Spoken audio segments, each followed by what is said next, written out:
This week on Pep Talk. My name's Omar from Music Workflow Academy. We're a global music production school with 35,000 students in 150 countries. How did this happen? How did you manage to scale it? The music industry could batter people into a negative feeling, but you have battled through. How did you get that mindset, and why is mindset so important? I grew up with my dad, who is a resilient man, to say the least. He fled a country called Lebanon because of constantly getting bombed over the past, 100 years. I definitely recommend whatever you want to grow, start growing it now. And in 10 years' time, you'll have that mastered. Our mission is to help 10 million people start and grow a business for free. We want nothing from you. In Pep Talk, we interview industry-leading experts from around the world who share actionable know-how and life lessons. That's why we're excited to partner with GoDaddy to power up Pep Talk. I've been using GoDaddy for years and would promote them on this podcast even if they didn't sponsor us. You can use their free website builder and start your online business at no cost, and even get help these days with naming your business. For 40% off GoDaddy tools, click the link in the podcast notes below and use the code GDXPepTalk.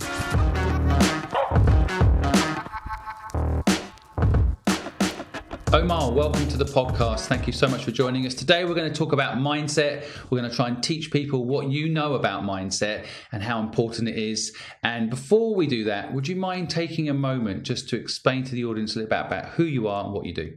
Yeah, hi Simon, thanks for having me. So my name's Omar from Music Workflow Academy. We're a global music production school. We teach DJing as well. 35,000 students in 150 countries.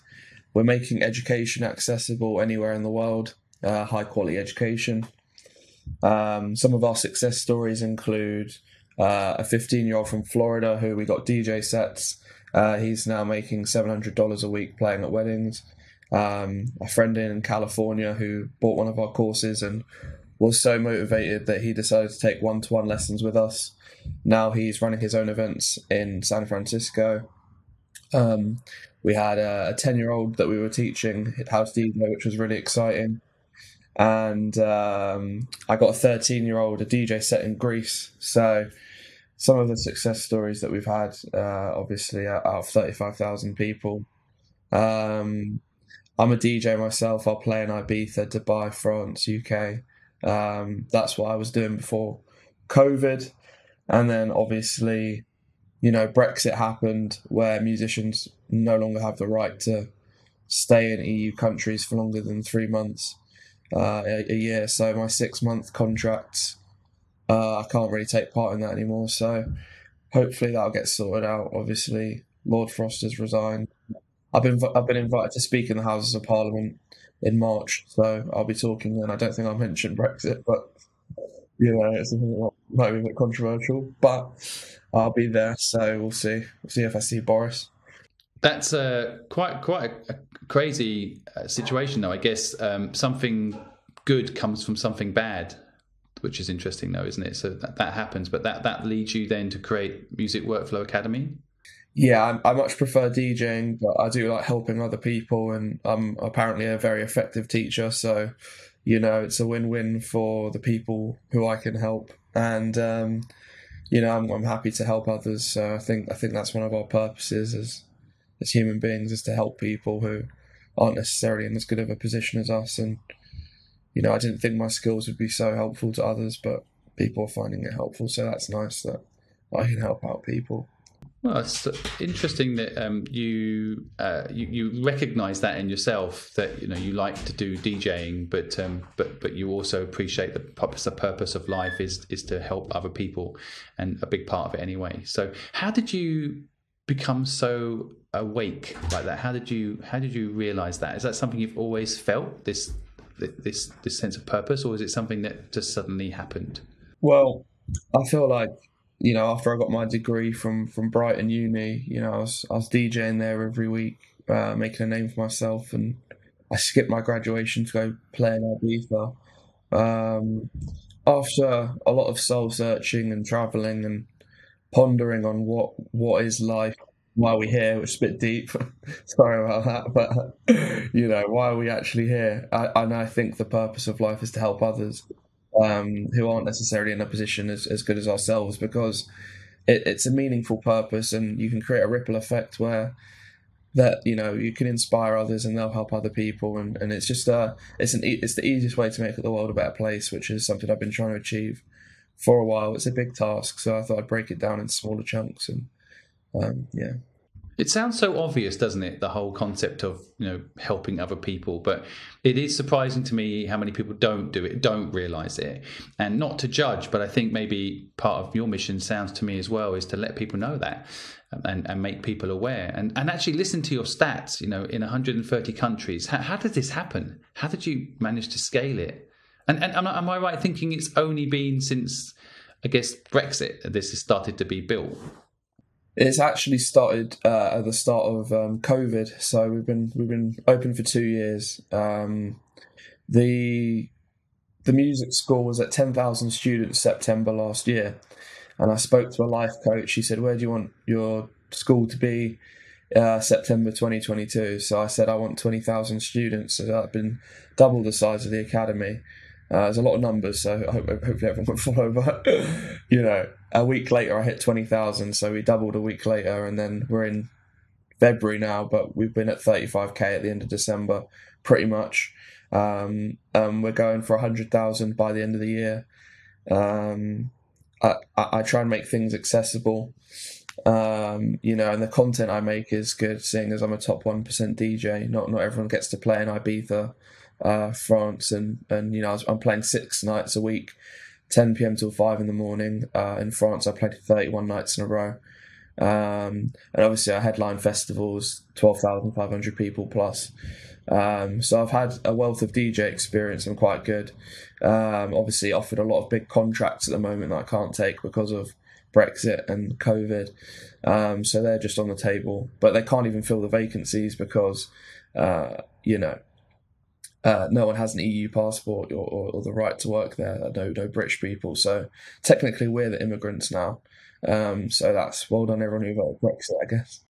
Yeah, I think we're mentioning every subject that will probably get us blocked on some channel, but yeah, I think it's interesting, isn't it? I mean, first of all, I'm still trying to get my head around how you managed to get such a huge amount of students in such a short period of time. Was there any particular marketing method that you used, or was it you tapped into your existing community that love what you already do? How did you build that so quickly? Yeah, so I'm self-taught, so I taught myself DJing and music production about 10 years ago, and there was no one online that I could see that was at an Ibiza level, and I was like, that's the Holy Grail, playing Ibiza. So I thought, when I get there, I'm going to help other people, and I'd ask my friends, how do you make music? And then they'd say, "Oh, I'll help you make a track." I asked maybe 30, 40, 50 friends. No one ever actually got in the studio or invited me to the studio to help me. So I was like, right, I'm going to have to figure out how to do this by myself.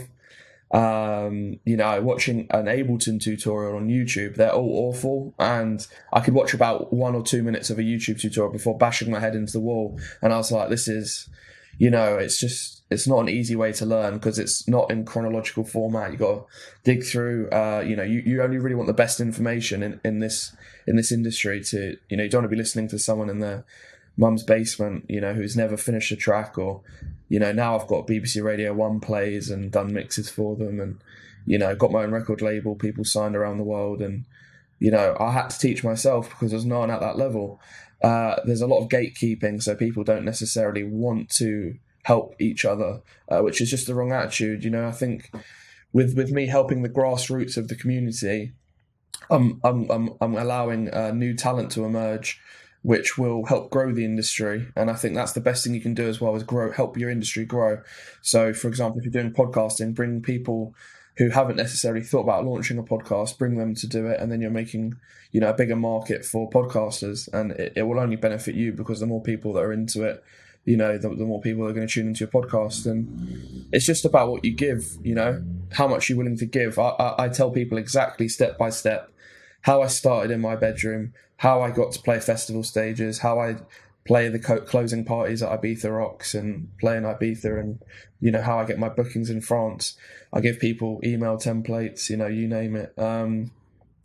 So how did I scale it? Obviously I figured out how to make viral content very quickly. I obviously got a marketing degree, business degree as well.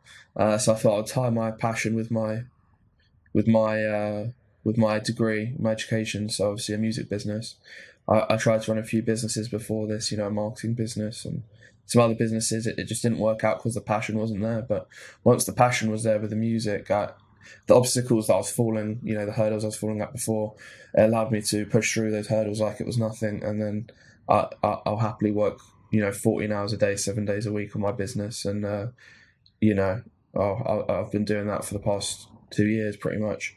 Obviously took a break over Christmas, but yeah, the scalability of it, I was taking on one-to-one students. I quickly had students all around the world, UK, Germany, France, Australia, Netherlands, all, you name it. So I was teaching all around the world from my room, using Zoom or a video conferencing, app, helping people. Had a high customer retention. My first students 2 years ago, they're still with me today. So I'd help people, they'd love it. I charged fair prices, so people would often tip me or recommend me to their friends. So I kind of over-delivered very, very heavily on value to help other people. So it got to a point where I was fully booked. And I said, at this point I was partnered with Google and some other big people, and they said, you need to start charging £600 an hour for your services. That's what they said to me. So I was like, that seems quite steep. I don't charge 600 right now for a DJ set. You're looking at anywhere from 1,000 to 1,500 an hour, but that's a DJ set for me. So I said, look, I want to make my learning accessible. So I said, have you tried this? So essentially, the scalability of it, I had to think, how can I duplicate myself? So I started recording my sessions and recording myself talking about, beginner topics, and I started to make products with the videos. So I'd start by selling the videos and then kind of turn them into fully fledged chronological, step-by-step, how to make a track, how to send it to BBC courses. And then they'd go online. People would go crazy for that. Once I saw the reception from the first one I made, I was like, look, this is helping a lot of people. I looked at the demographics. People in Africa are buying it. People in India are buying it. They need high-quality education, and it's not necessarily accessible for them. So I partnered with some platforms that had some similar, ethical values and, MVVs, mission, vision, values, stuff like that, similar goals. And I was like, what? This is having a big impact around the world, so I'm just going to keep doing this. So I started to develop. Obviously, I'm in tune to my customers' needs, so whatever they want, I'll make for them. Stuff that I wanted. I'm helping my 14-year-old self. I'm thinking, what would Omar want when he was a kid? No one helped him. He had a really hard life. He just wanted to DJ. He just wanted to learn how to make music because he enjoyed sharing it with others, and he wanted to heal others with his music and help people. So how can I help him? Let's make him a DJ course. Let's make him a music course. Let's explain step by step how to do things in a way that you don't need any musical background. You can just pick it up, learn it. You don't need to overcomplicate it. You don't need to go to uni, spend 40 grand to write essays on how compressors work. I explain how a compressor works in a way that's practical, that allows you to go on the radio, and then you get money for that, as opposed to just writing a 10,000 word essay on a compressor or a 1,000 word essay on a compressor, which isn't going to help you at all in the music industry. So there's so many great points in what you've just gone through there, and I don't want anyone to miss some of these things. I mean, for example, the collaboration point is so true and so critical. I never understand in industries where they create barriers and 1 + 1 = 11. It's so powerful. And then you've talked about, the question you ask yourself is like how to scale yourself, which people don't ask themselves enough, and then you going and creating that content and figuring out a way to bring value, not just keep increasing your hourly rate, which I think a lot of businesses get caught up in, and then they end up being, told they're expensive and it gets hard to scale. You've gone the other way and said, that is too expensive for my customers, and you found a way to scale yourself, and then listening to your customers. You know, again, people don't do it enough, but that's what you're doing. You're saying this. I've gone to that 14-year-old me, and I've listened to what I needed, and you've anchored it back in something with purpose as well. I mean, it's literally like, I think what you've just gone through there, the Holy Grail in like how to build a business. I just want to take a moment to thank Taylor Brands for sponsoring this podcast. Have you ever been told you can easily start a business that will make money while you sleep, only to realize it takes a ton of work to get a business started? Taylor Brands makes starting a business easy. With its AI-powered platform, you can get your business a logo, social media designs, printed merchandise, and so much more, all in just a few clicks. That's why I love Taylor Brands. Whatever your idea is, you can make it look legit in a day and actually start selling through the Taylor Brands platform. For 40% off your first order, check out the links in the podcast notes below and use the code PEP. Now, let's get back to the podcast. Where do you see the future in, say, the music industry? I want to get to mindset in a minute, but we are actually covering it indirectly here. But where do you see the industry going? You've clearly got an education business now built up there, so that's, of course, always key. But what do you think, with the metaverse and all of that stuff going on? Where do you see it evolving? Yeah, the music industry is in an awful place, with the COVID and... It's crushed the creative industry completely. We've seen clubs go out of business. We've seen events industries, full-blown events just go out of business and disappear overnight. People couldn't keep up with the costs of running a club, or, with no customers, and they didn't have the right insurance. So we've seen the industry's been massively crippled. Billions and billions of dollars have been lost. The clubs with the club insurance, they've survived, which is good. That's a little lesson in itself. Got to cover your own back in case of a pandemic and coming out of nowhere. I've got a massive network of DJs and promoters that I work with, and club owners. I think that the music industry is in an awful place. You've got Spotify that's paying out artists 0.00001 P per stream. So it's making it impossible for artists to make a living. They really need to look at their corporate social responsibility. And if they paid £1 a stream, which they could afford, or 50p a stream, which they could afford with their billions that they tried to buy Arsenal Football Club, if they pay their artists fairly, every artist would be able to make a sustainable career just through making music, which I think should be a possibility. But right now it's not. And the artists, it cascades from the top down. You've got people like Taylor Swift complaining about how many royalties she's getting paid. You've got rappers complaining 6ix9ine. You've got, artists getting taken off the platform. It's a totally monopolized market at the moment. So obviously, it's not good enough for music producers, unfortunately, especially the smaller artists who want to invest money into a music video, want to invest money into album artwork, want to invest money into mastering and lessons, and then to put their music on a platform and not necessarily get paid what they deserve for their music is a whole really big issue. If that was solved, the music industry would be a lot healthier, because as musicians, we'd reinvest in going out to nightclubs, we'd reinvest in buying each other's music. But, when you realise that there's actually not that much money going towards the artists, you need to start looking at solutions. So something is a website called Bandcamp, where you can put your music on, and they do Bandcamp Fridays. You get 100% of the royalties. But at the same time, Spotify is such a globally known platform. We should be paying artists more for their money. You've got Tidal as a competitor. It's better, but it's not much better. But the music industry as a whole it really needs looking at. The people at the top. It's a very toxic industry, unfortunately, and I'm trying to create my own music industry, which I think I'm doing. I've got an ecosystem of producers and DJs that I'm bringing up and teaching them the best methods of practice, how to get sync licensing deals, opportunities that not every producer knows about to make a lot more money. I've had friends who have written a song, been contacted by Mercedes, and it's gone in an advert, and they've got over 10 grand just for using the song. That's a really good opportunity for a musician, but not everyone knows what a sync licensing deal is. Not everyone knows how to get their stuff played on Radio 1, and that if you get a play on Radio 1, it's £100 a play, which is much better than Spotify. That's like 10,000, 100,000 Spotify streams. And then not only how to get that money from Radio 1 through a platform called PRS, which is a publishing rights system. So you sign up for that, and then you get all your radio royalties. So these are things that people don't actually know about. These producers that they could be making more of a living from doing these strategies as opposed to just uploading to Spotify.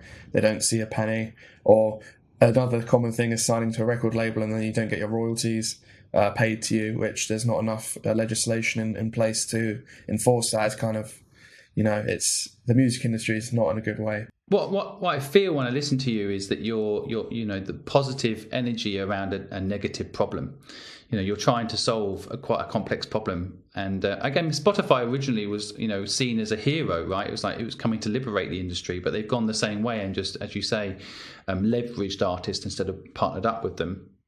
But I see someone like yourself, Omar, as I see the Web3 movement, quite decentralization. So there's quite a lot of companies coming through now that are not owned by anybody.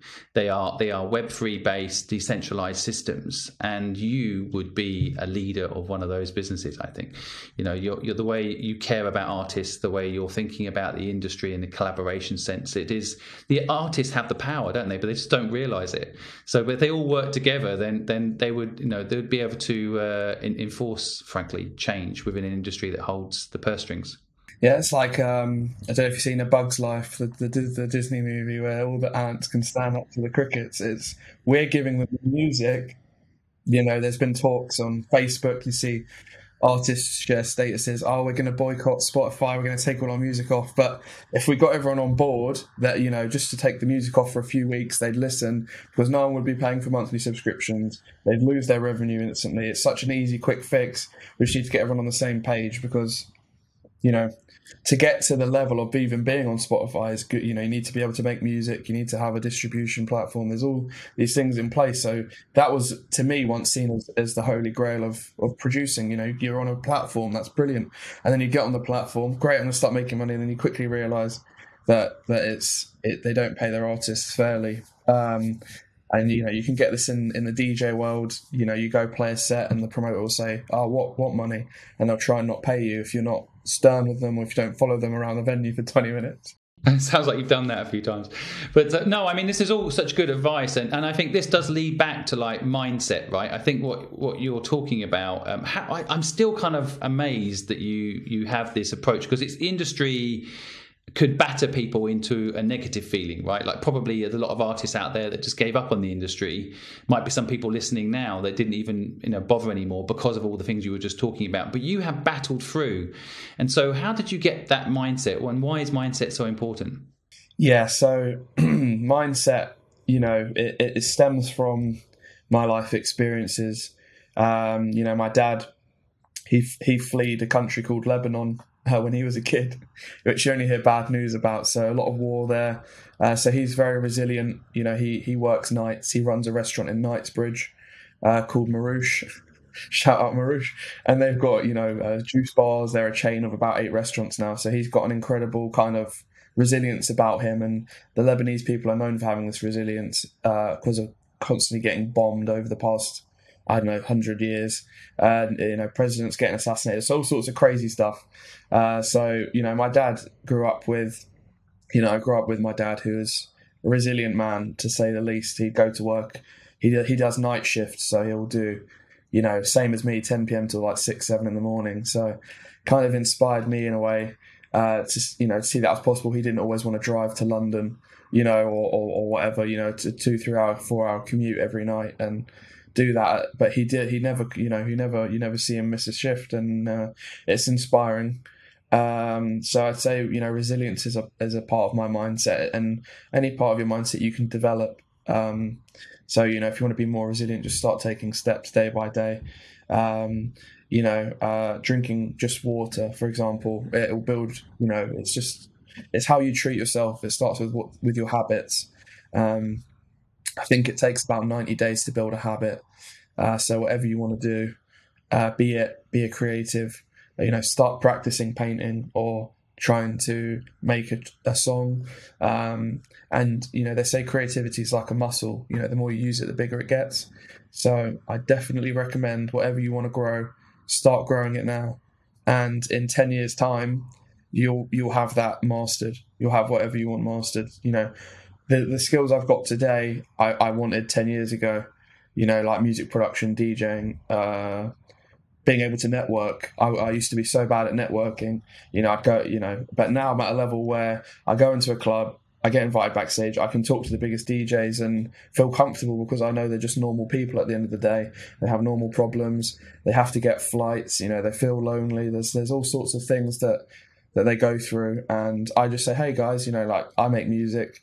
This is it. They're on a record label. This is what I make, and just talk to people like a normal human being. Don't ever go up to someone with a phone, filming them with the flash on, saying, "Hey, let's get a selfie." No, that's it. Society, they've got it wrong. Whoever's doing that, just don't do it, please, because it doesn't work. You want to create a normal connection with someone, a human connection. So, with your mindset, just what's helped me with networking a lot is there's no negative outcome from networking. You can go up to someone. If they laugh at you and throw a drink in your face, okay, that's rude on their behalf. Doesn't say anything about you. Just say, okay, that's fine. I've got a business card, or this is my website, musicworkflowacademy.com. You've still got your mission accomplished.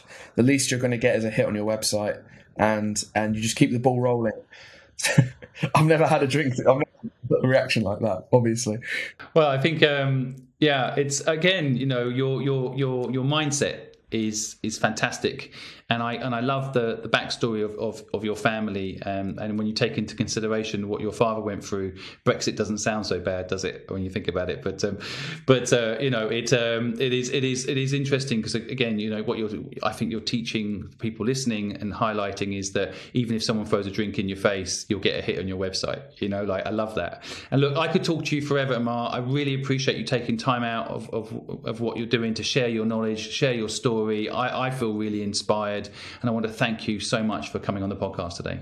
Thank you for having me, Simon. It's been my pleasure.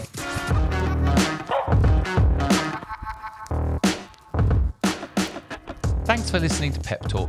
We hope you enjoyed it. Don't forget to follow the Purposeful Project on all our social media channels, where we're giving away even more free business secrets and entrepreneurial value. Again, we'd like to thank our sponsor GoDaddy for powering this podcast. From naming a business to buying a domain name to building your website for free, GoDaddy has you covered. For 40% off GoDaddy tools, click the link in the podcast note below and use the code GDXPepTalk. See you next time, entrepreneurs, and remember, you're not alone.